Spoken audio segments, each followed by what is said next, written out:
జనసేన అధ్యక్షులు గాదె వెంకటేశ్వరరావు కామెంట్స్. అధికారంతో సంబంధం లేకుండా ప్రజలకు ఏ ఇబ్బందొచ్చినా జనసేన స్పందించింది. సుగాలి ప్రీతి వ్యవహారం 2017లో జరిగితే వైసీపీ ఎందుకు స్పందించలేదు? 2019లో ప్రీతి తల్లి పార్వతి జనసేన ఆఫీస్కొచ్చింది. కాబట్టే పవన్ కళ్యాణ్ అండగా నిలిచారు. పవన్ కర్నూలు వెళ్లిన తర్వాతే అప్పటి వైసీపీ ప్రభుత్వం సిబిఐ విచారణ జీవో ఇచ్చింది. కానీ కేసు విషయం 5 ఏళ్లు ఎందుకు పట్టించుకోలేదో పేర్ని నాని చెప్పాలి. సుగాలి ప్రీతి తల్లి పార్వతి అసలు ఎస్టీ కాదు. గిరిజనుల ఓట్లు కావాలా అని పవన్ ని ఆమె ప్రశ్నించడం దారుణం. పార్వతికి నిజంగా న్యాయం కావాలని ఉంటే వైసీపీ ప్రభుత్వం ఇచ్చిన డబ్బులు, భూమి, ఉద్యోగం ఎందుకు తీసుకున్నారు? పార్వతి ఇప్పుడు వైసీపీ ఇచ్చిన డబ్బులు తీసుకుని మాట్లాడుతున్నారని మా ఆరోపణ. అవినీతి, అన్యాయంపై జనసేన ఎప్పుడు పోరాడుతుంది? లేదు, మీరు ఎవరైనా తీసుకొచ్చి ఒక ఆమెను కూర్చోబెట్టారు కదా, ఆమె గురించి మాట్లాడాల్సి వచ్చినప్పుడు కర్నూలుకు సంబంధించినటువంటి ఆ చనిపోయిన అమ్మాయి తల్లి పార్వతి గారు ఆమె వచ్చి మాట్లాడింది కాబట్టి దాని గురించి మాట్లాడారు. దాని గురించి మాట్లాడదాం, దాని గురించి చర్చించుదాం. కానీ మా అంతర్గత సమావేశాల మీద కూడా మీరు కామెంట్ చేస్తున్నారు చూడండి. మీ ఇంగిత జ్ఞానానికి, మీ దౌర్భాగ్యతనానికి చింతిస్తున్నాను నేనైతే. అది పక్కన పెడితే ఖచ్చితంగా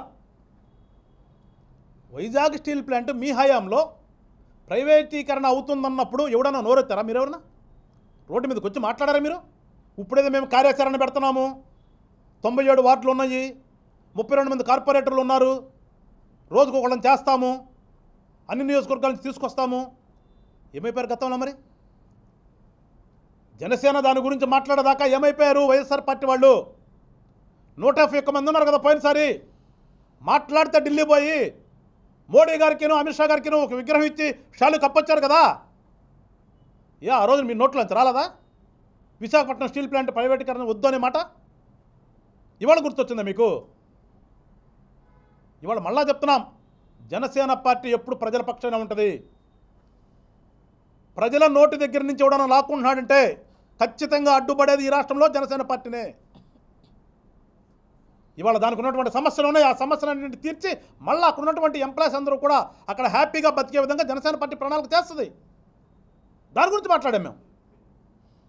మీకు ఇప్పుడు సీమ కుట్టింది, మీకు ఇప్పటికి ఇంతకాలానికి. ఇకపోతే కర్నూలు జిల్లా ఇప్పుడు మాట్లాడుతున్నాను, నన్ను పేరు నేను వచ్చి 2017లో చనిపోయిందంట. అప్పుడు కూడా మీరే భాగస్వాములుగా ఉన్నారు. ఎస్, ఉన్నాం.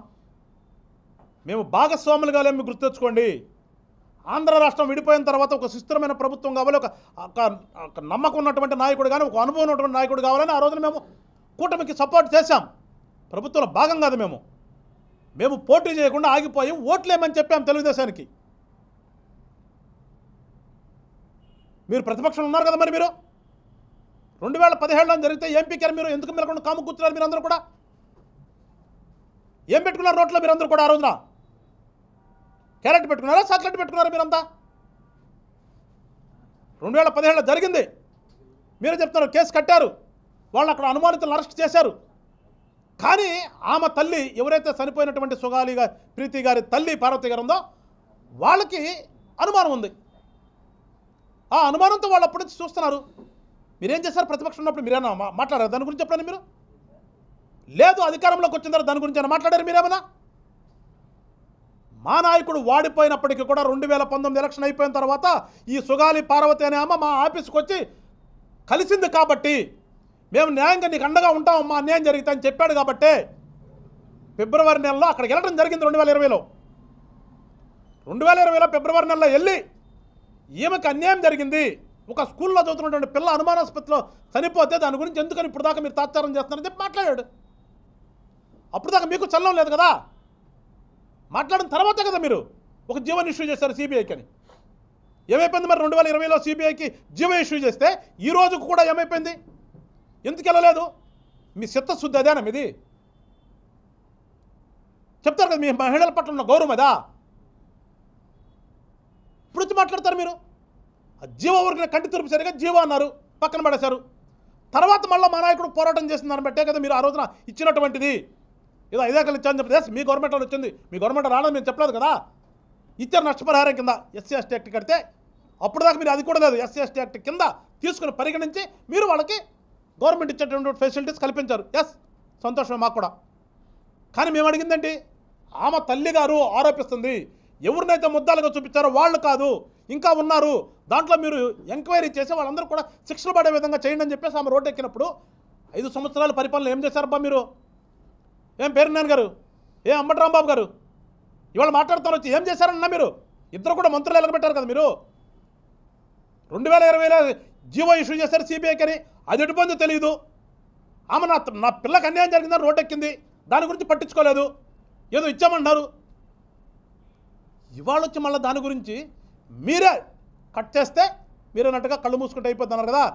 ఆ రోజున అక్కడ కట్ చేస్తే ఇవాళ ఆ పార్వతి అనే ఆమె వచ్చి మళ్ళా ఇదే పవన్ కళ్యాణ్ గారి మీద ఎలిగేషన్ చేస్తుంది. అంటే ఏ రకంగా పట్టుకొచ్చారు మీరు? రాజకీయాల్లో ఎంత దౌర్భాగ్య స్థితి ఉంటుందని నేను ఎప్పుడు అనుకోలేదు. మేము ఆ రోజున వచ్చి మా ఆఫీస్కి వచ్చి కూర్చుని ఏడిస్తే జనసేన పార్టీ అండగా ఉండి, ఆ అండగా ఉన్న పర్యవసానంలో నీకు వచ్చినటువంటి ఫలితాలన్నీ కూడా తీసుకున్నటువంటి ఈ మహాతల్లి ఇవాళ వచ్చి మళ్ళా పవన్ కళ్యాణ్ గారి గురించి మాట్లాడుతుందా? ఏమ్మా పార్వతి గారు, అసలు నువ్వు ఎస్టీనే కాదట, నువ్వేమన్నా ఫార్వర్డ్ క్యాస్ట్, నువ్వు వచ్చేసి కూర్చుని మా గిరిజనుల ఓట్లు మీకు ఓట్ల కోసమే కావాలా అని మాట్లాడే దౌర్భాగ్య స్థితికి వచ్చావంటే నువ్వు ఉద్యోగం కూడా చేస్తున్నావంట ఆ కోట కింద, వికలాంగుల కోట కింద. నీ మొగుడికి ఉద్యోగం వచ్చినప్పుడు మరి అనపోయావు? నువ్వు 5 ఎకరాలు ఇచ్చినప్పుడు అనపోయావా? నీకు 5 సెంట్ల స్థలం ఇచ్చినప్పుడు అనపోయావా? నాకు ఇవేమీ వద్దు, నాకు ముందు నా కూతురికి అన్యాయం జరిగింది, అది న్యాయం చేయాలి, నాకు దాన్ని తేల్చండి అని నోట్లోంచి మాట రాలేదు నీకు? ఆ రోజునే నీకు డబ్బులు కావాలి. నీకు పవన్ కళ్యాణ్ గారు గొంతెత్తి మాట్లాడిన తర్వాత నీకు డబ్బులు వచ్చేదానికి ఆహా ఓహా అనుకుంటూ ఆ డబ్బులు మొత్తం తీసుకున్నావు. ఆ రోజు నీకు కూతురుకు జరిగిన అన్యాయం గుర్తురాలే నీకు? డబ్బులన్నీ తీసుకుని అనుభవించిన తర్వాత నీ మొగుడికి ఉద్యోగం కూడా వచ్చిన తర్వాత ఇవాళ గుర్తొచ్చింది మళ్ళీ నీకు? ఈ వైఎస్ఆర్ పార్టీ వాళ్ళు, నీకు అన్యాయం చేసిన వైఎస్ఆర్ పార్టీ వాళ్ళు ఇవాళ నీకు మరి ఎంత ఇచ్చారు? నీకు ఎంత తీసుకున్నావు నువ్వు చెప్పాలి, మాట్లాడుతున్నటువంటి ఈ వైఎస్ఆర్ పార్టీ చేస్తున్న ప్రముఖులు కూడా చెప్పాలి. మళ్ళీ ఇవాళ తగుదనమ్మంటూ వచ్చి నేను ఆడదేస్తాను, ఏడ చేస్తాను? జగన్మోహన్ రెడ్డి కూర్చోపో వెళ్ళి, నువ్వు కూడా అదే కులం అంట కదా. గిరిజనులు ఓట్లు కావాలంటావు, గిరిజనుల ఓట్లు కావాలన్నా ఓట్లు లేపించుకున్నా కానీ ఇవాళ గిరిజన తండాలకు పో చూడు. ఏ రోజు స్వతంత్రం వచ్చిన తర్వాత 78 ఏళ్ళకు కూడా ఆ మన్యంలో, ఆ తండాల్లో, అక్కడ ఉన్నటువంటి గిరిజన గ్రామాల్లో అడుగు పెట్టినటువంటి నాయకుడు లేడు. ఇవాళ పవన్ కళ్యాణ్ గారు అడుగు పెట్టాడు ఆ గిరిజన గ్రామాల్లో, వాళ్ళకి రోడ్లు వేపించాడు, వాళ్ళకి ఫెసిలిటీస్ కల్పించాడు, వాళ్ళ డోలీలు మోత నుంచి పోచి అక్కడ డైరెక్ట్గా అంబులెన్స్ వెళ్ళే విధంగా రోడ్లు కల్పించినటువంటి నాయకుడిని పట్టుకుని నువ్వు గిరిజనులు ఓట్లు కావాలా అంటావా? నువ్వు ఓటు ఇస్తుందేమో నీ కులంకి సంబంధించినటువంటి వైఎస్ఆర్ పార్టీకి, నువ్వు అడ్డు పెట్టుకునేదేమో నీ మొగుడు కులాన్ని అడ్డు పెట్టుకుంటావు. నువ్వేదో పెద్ద సత్యసంద్రాల్లాగా వచ్చి మళ్ళా జనసేన పార్టీ గురించి, జనసేన పార్టీ నాయకుడి గురించి మాట్లాడతాను. ఆడమనిషి అయిపోయి ఇంకంతకంటే ఎక్కువ మాట్లాడతాను నేను. నీకు నిజంగా నీ కూతురు మీద ప్రేమ ఉంటే, నీ కూతురికి అన్యాయం జరిగింది అనుకుంటే త్యజించి వాళ్ళ గవర్నమెంట్ ఇచ్చిన 5 ఎకరాలను గవర్నమెంట్కి దానం అంది, 5 సెంట్లు తీసుకున్నావు గవర్నమెంట్కి ఇవ్వు, వెనక్కి నీ మొగుడు ఉద్యోగాన్ని మళ్ళీ వెనక్కి ఉండే, అప్పుడు మాట్లాడు రోడ్డు మీదకి వచ్చి. నువ్వు డబ్బుల మూటల కోసం రోడ్డు మీదకి వచ్చా నువ్వు జనసేన పార్టీ గురించి మాట్లాడేటటువంటి సాహసం చేస్తున్నావు. ఎప్పుడు కూడా అన్యాయం జరిగిన తట్టుంటాం. జనసేన మాటకు విలువిస్తాం, ప్రాణానికి విలువిస్తాం, మంచితనాన్ని నమ్ముతాం. నీలో ఇవాళ మంచితనం లోపించి నువ్వు తిరిగి మా మీదకి వచ్చావంటే గుర్తుపెట్టుకో చెప్తున్నాం, ఇంతటితో ఊరుకుంటే పద్ధతిగా ఉంటుంది. నీకు లేని పక్షంలో ఏం చేయాలో ఆ రకంగా జనసేన పార్టీ శ్రేణులు అన్నిటికీ సిద్ధమే. ప్రేమించడం తెలుసు,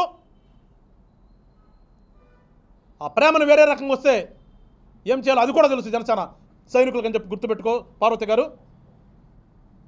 రాష్ట్ర ప్రజలందరూ చెప్తున్నాం, జనసేన పార్టీ ఎప్పుడూ కూడా, జనసేన పార్టీ స్థాపించిన దగ్గర నుంచి ఈ రోజు వరకు కూడా రాష్ట్రం అభివృద్ధి కోసం, ప్రజల సంక్షేమం కోసం అని చెప్పేసి ఒకే మాట మీద వెళ్తున్నాం. మేము ప్రభుత్వంలో భాగస్వామ్యం అయ్యామంటే ఎందుకు అయ్యాం? మేము గత 5 సంవత్సరాలు ఒక దుర్మార్గ పాలన, దుర్మార్గంగా రాష్ట్రాన్ని నాశనం చేస్తున్నారు కాబట్టి ఒక కూటమిని కట్టి ప్రజలకు మంచి కోసమే మేము కూటమిలో భాగస్వామ్యాలు అయ్యాం తప్పితే ఇక్కడ మా స్వార్థం కోసం వాళ్ళని చెప్పి ప్రజలంతా కూడా గమనించండి.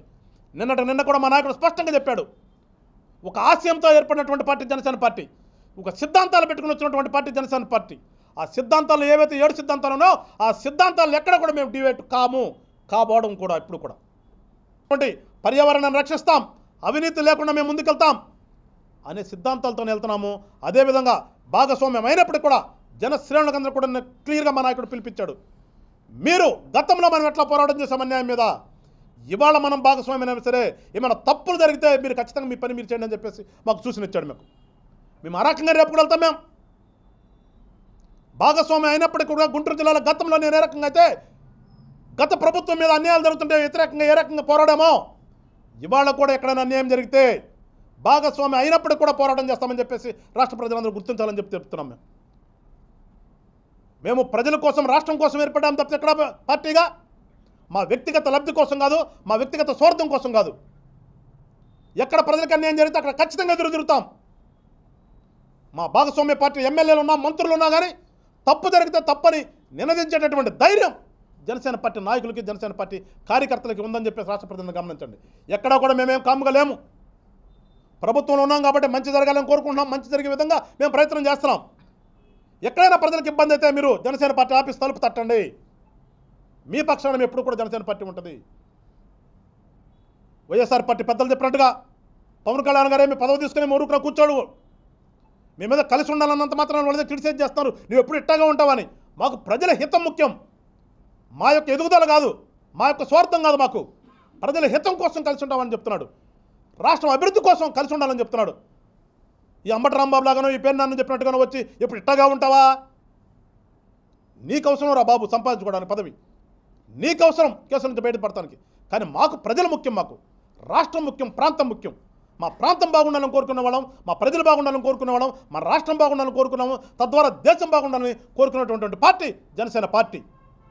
మీకులాగా నాకు పదవి వస్తే దోచుకుందాం, పదవి వచ్చిన కాలంలో ఎన్ని కోట్లు సంపాదించామా, ఎవరిని లోపల పెట్టామనే ఆలోచన ఉన్నటువంటి వాళ్ళం కాదు మేము. అందుకని దయచేసి ప్రజలందరూ కూడా గమనించండి. వైఎస్ఆర్ పార్టీ వాళ్ళకి కూడా చెప్తున్నాం, మీకు దమ్ము ధైర్యం ఉంటే ప్రజల కోసం పోరాడండి. జనసేన క్రిటిసైజ్ చేయడం కాదు. మీరు క్రిటిసైజ్ చేస్తాం మాకు కూడేది ఏం లేదు. ఎక్కడ మేము ప్రజల కోసం ఉన్నాం, రాష్ట్రం కోసం ఉన్నాం కాబట్టి ఖచ్చితంగా ఆ తీసుకెళ్తాం. పదవి అనేది ఏ రకంగా ప్రజలు ఇస్తారో ఆ ప్రజలు ఇచ్చినప్పుడే మా నాయకుడు ఆ సీట్లో కూర్చుంటాడు. మీరేదో ఊరికినే కూర్చుని వాళ్ళ కోసం చేస్తున్నాం, వీళ్ళ కోసం చేస్తున్నాం, వాళ్ళ మొత్తం వీళ్ళ మొత్తం ఎవరిని మొయ్యం. మేము ప్రజల తరపున ఉంటాం. మేము మీకులాగా మోసే కార్యకర్తలు మీరు ఎక్కడ అవసరమో దేనికి ఉండాలి అక్కడ పోతారు. మీరు అడక్కపోయినా కానీ ఉపరాష్ట్రపతికి ఓట్లు వేస్తాం, మేము అడక్కపోయినా కానీ మీ బిల్లులు పెడితే మీకు సపోర్ట్ చేస్తాం అనేటటువంటి మనస్తత్వం ఉన్నటువంటి పార్టీ జనసేన పార్టీ కాదని చెప్పేసి మీరందరూ కూడా గమనించాలని చెప్పేసి కోరుకుంటూ మరొకసారి రాష్ట్ర ప్రజలకు చెప్తాం, జనసేన పార్టీ ఎప్పట్లాగానే ప్రజల పక్షాన పోరాడతాం, ప్రజల కోసం పనిచేస్తాం, రాష్ట్రం అభివృద్ధిలో ముఖ్య భూమిక పోషిస్తామని చెప్పేసి తెలియజేస్తూ మరొకసారి ప్రజలందరికీ కూడా ధన్యవాదాలు చెప్తూ జై హింద్, జై జనసేన.